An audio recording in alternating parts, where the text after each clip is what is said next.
All right, friends, welcome back and thank you for being here with me today. Very excited to share a little more programming with you.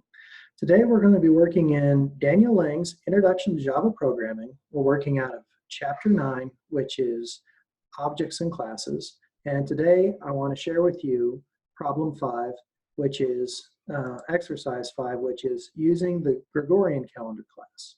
All right, I'll go ahead and share my screen with you so you can see what I see and we can go ahead and get started.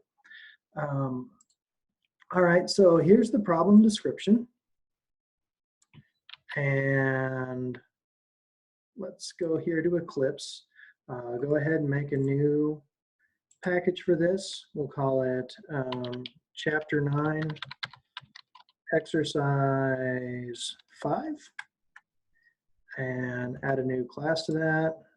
And I'll call it Chapter 9, Exercise 5. And we'll include the public static void main in this one because this is going to be the one that we can execute and work with.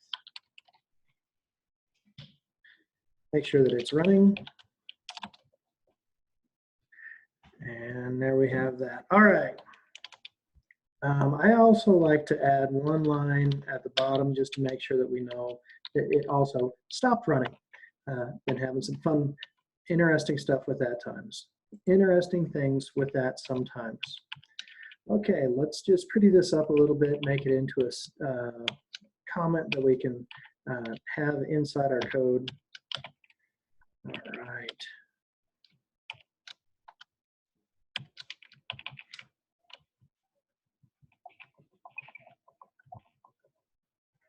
Let's get rid of these.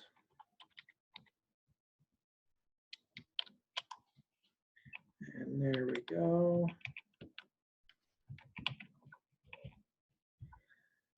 And there's that.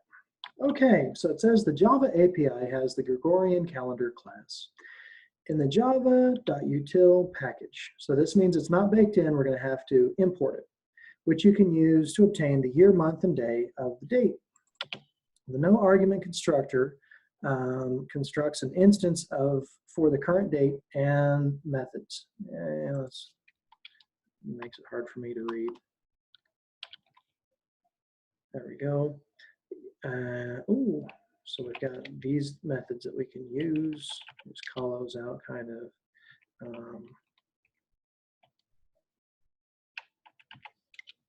That'll make that a little easier to see. Okay, write a program to perform two tasks.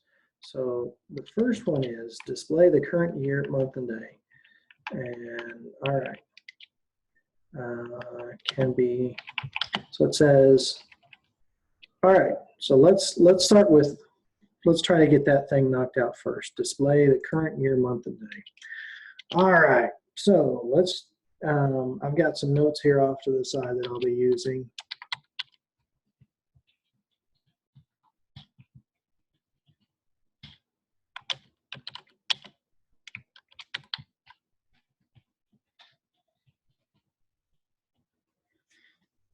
Okay, and it says, hey, I don't recognize that.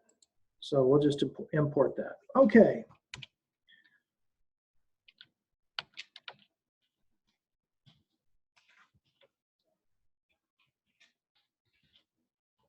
Current year. And then we'll just say,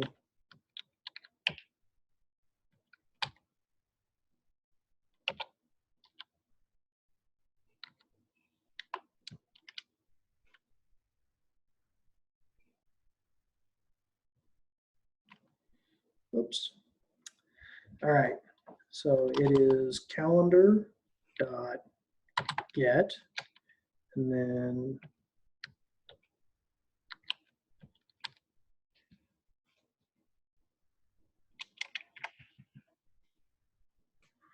all right, let's see if that works.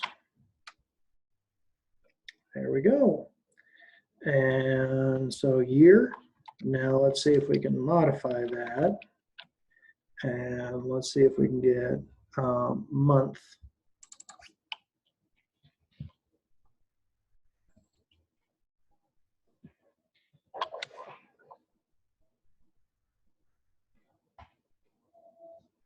Okay, so that is correct.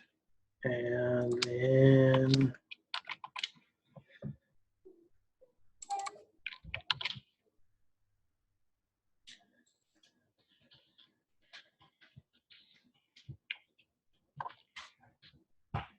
all right, yep, so today is actually March the 26th. So that's off just a little bit. But anyway, that gets us started. Now it says the Gregorian class has the set time in millis long, which can be used to set a specified elapsed time since January 1st. Set the value and then display. All right, so now I can come down here and we can still use dot and then set and then time mils, and they say 1, 2, 3, 4, 5, 6, 7, 8, 9, 8, 7, 6, 5. Okay.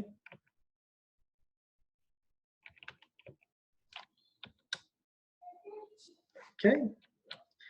And then let's just take our code, copy it, paste it again. And it doesn't even blow up. And so let's pop back to the book and see if there are any more notes.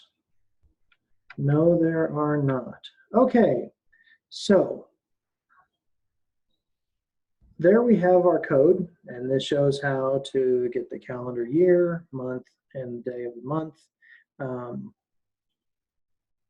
it shows how to set the time in milliseconds, and we have the ability to get the output. So it's a simplified code, but it's interesting, and it's a way to reach in and use the Gregorian calendar. So with that, I thank you all for your time, and I hope you have a wonderful day.